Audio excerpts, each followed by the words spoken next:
voaova noho ny fibanjinana. Izany no loha hevitra mahafinaritra izay hitariko ny sainao mba haretanao hatramin'ny farany.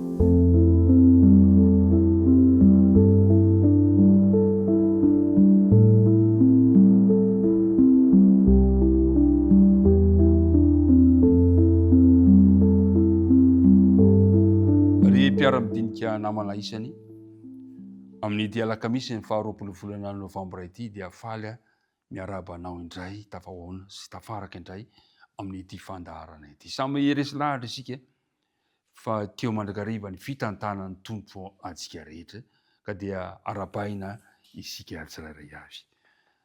Dia ry araka hivavaka isika raha nomboka izao fotoana izao. Rainay eo izay ny an-danitra, misaotranao indray izahay noho izao fotoana maraina, fotoana sarobidy andiniana ny teninao izay izao. Misaotra tamin'ny fitantananao rehetra. Ankehitriny ary mangataka izahay mba hanesoranao ny hevitra mampisaraka anay aminao dia ny tsy fahatanterahana izany. Irinay ny rany Jesosy anakao mba hikosoka hanala ireny tsy fahatanterahana ireny. Ary ankehitriny raha andinika ny teninao izahay dia ampitoerao teny anatinay Andriamanitra ny fanahinao masina mba hampianatra anay, hitari-dalana anay ary ampitoetra ny teninao aty am-ponay. Dia mitahiny mpiara-midinika rehetra ny vavaka tononona sy agnatany amin'ara Jesosy irery ihany. Amen. Minao fa efa ao am-bavantsika ilay andinina tao tadidiny, Hébreux 10:17. Tsarovo ny mpitondra anareo izay nitory ny tenin'Andriamanitra taminareo, hiverony ny hafaran'ny fiainany ka arao izany. Dinio ivero. Androany isika dia hijery hoe voaova noho ny fibanjina. Voaova noho ny fibanjina. Tena ilaitsika ry mpiara-midinika namana ny fitombona ara-panahy. Tena ilaitsika ny fibanjina antsika no ampiainan'ireo olo malaza ny finoana. Amin'ity teo aloha teo antsika dia nijeriny amin'ny Josoa sy Kaleba, ilay olo malaza ny finoana.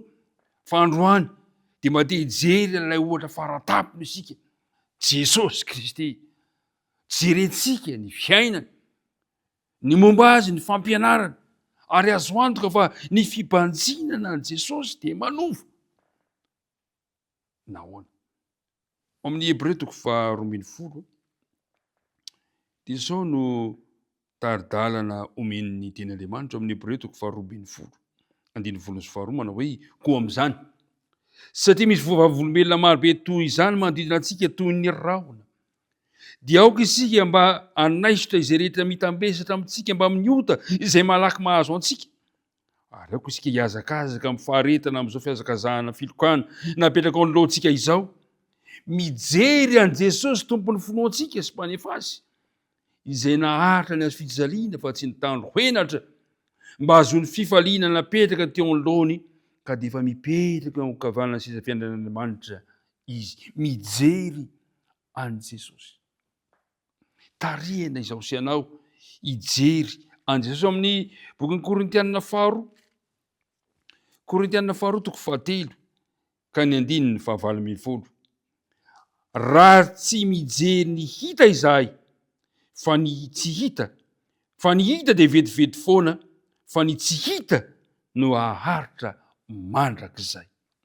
Mijery an' Jesosy. Hoy ity mpanoratra anankiray antsoina hoe Ellen White. Zao no voalaza no amin'ny boky anankiray nisoratany, boky Inonareo ny fanoharana. Hoy izy hoe ny miresaka mahazava-dehibe fibanjinana ny toetran'i Jesosy izy.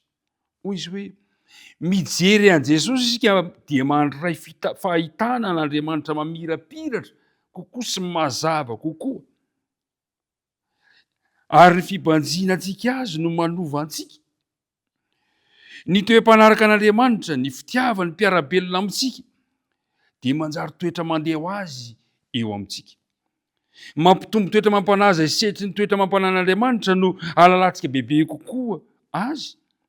Mitombo hatrany hatrany ny fidirantsika lalandalina kokoa ny fifankazarana amin'izao tontolo izao any an-danitra, ary dia manana hery mitombo hatrany isika andraisana ny haren'ny fahalalana sy ny fahendren'ny mandrakizay. Manova ny fibanjinana an' Jesosy.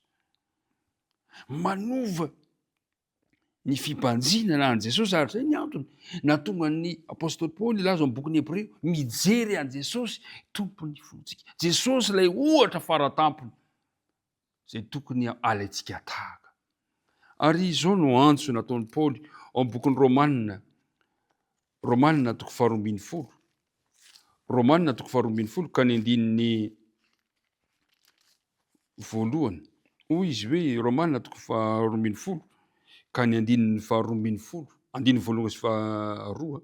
Hoy izy hoe koa am'izany mangataka aminareo ary rahalahy noho ny famondram-pon'Andriamanitra mba hatolotrareo ny tenanareo fanatitra velona masina sitrak'Andriamanitra dia fanimpom-panahy mety ataonareo zany, ary aza manaraka ny fanaony zao tontolo zao fa miova amin'ny fanavaozana ny saina hamantaranareo ny sitrapon'Andriamanitra dia izay tsara sady akasitrahana no marina. Misy antso mavesa-danja ho azy ho anao. Koa am'izany mangataka aminareo ary rahalahy, antso am-pitiavana, fitalaona am-pitiavana noho ny famondram-pon'Andriamanitra mba hatolotrareo ny tenanareo. Hitantsika eto fa misy lalana roa zay mifanohitra eo amin'ny fiainantsika. Misy lalana roa mifanohitra eo amin'ny fiainantsika izay lazain'ny Paoly. Aza manaraka ny fanaony zao tontolo zao. Le fanaony zao tontolo zao ny voalohany.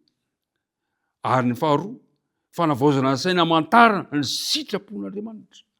Ny anankiray fanaony zao tontolo zao, ny anankiray ny sitrapon'Andriamanitra mifanohitra ny lalana zao tontolo zao, fanaony zao tontolo zao sy ny sitrapon'Andriamanitra. Iza no arahinao? Fa rehefa mitony fibanjinana an' Jesosy dia voaova ny fiainanao ka hanaraka ny sitrapon'Andriamanitra. Miresaka ero mifanohitra ny apôstôly Paoly eto.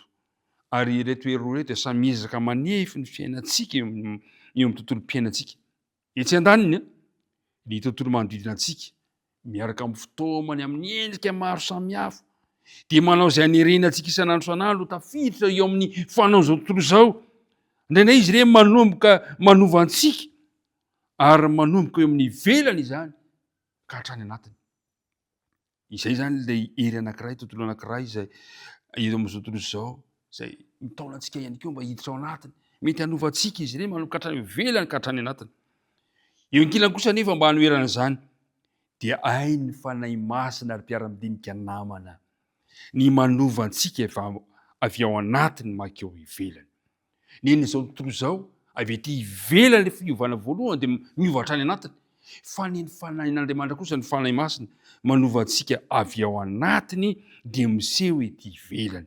Dia tahaka ny fiofony bibitsaonjo anankiray olo tsara tarehy kanefa mba hitrangana izany amintsika dia hoy izy Paoly hoe atolory no atolotrareo ny tenanareo. Mila manokana ny tenantsika ao an'Andriamanitra isika ary mangataka aminy mba hanohy ny asa tsara izay atombony ao anatsika. Tsy maintsy manao safidy zany tsika androany amin'ny fotoana rehetra mba handeha araka ny fanahy masina. Zay le hoe voaova noho ny fibanjina. Izao tontolo zao dia mitarika antsika hiditra ao aminy dia ny ety ivelany no simbainy voalohany, ovainy voalohany dia simbany ihany koa ao anaty. Fa ny Andriamanitra avy ao anatiny fanamboarana dia miseho ety ivelany. Tarihako ianao androany entaniko andeha isika hijery an' Jesosy ilay tompony fontsika. Tsy maty antoka ianao, tsy maty antoka isika. Tompony hitahy anao ka ny tontolo andronao zay lenao dia ahafahanao ihany koa mibanjina an' Jesosy ary ahafahanao manolo tena anao ny sitrapon'Andriamanitra amin'ity tontolo andro ity. Ombanao an'izy tsy hamelanao ho irery. Ivavaka isika ankehitriny. Jehovah rainay any an-danitro, indre zany hafalianay fa na dia mbola ety amin'ity zao tontolo zao feno faratsiana ity aza izahay dia mbola tarihinao hijery an' Jesosy ilay tompony fononay. Ampio ary izahay amin'ny lalany fanena masina mba hijery an' Jesosy sy ny fiainany, ny fampianarana izay momba azy ka hitondra anay ho amin'ny fiovana hanao ny sitraponao. Dia mitahiny mpiara-midinika rehetra aoka izay samy hanapa-kevitra androany hijery an' Jesosy. Dia na iza misy anay, na inona le anay dia tsy afoy tsy hasaraka anay ianao. Vavaka tonoina sy angatana amin'ny anaran'i Jesosy irery ihany. Amen.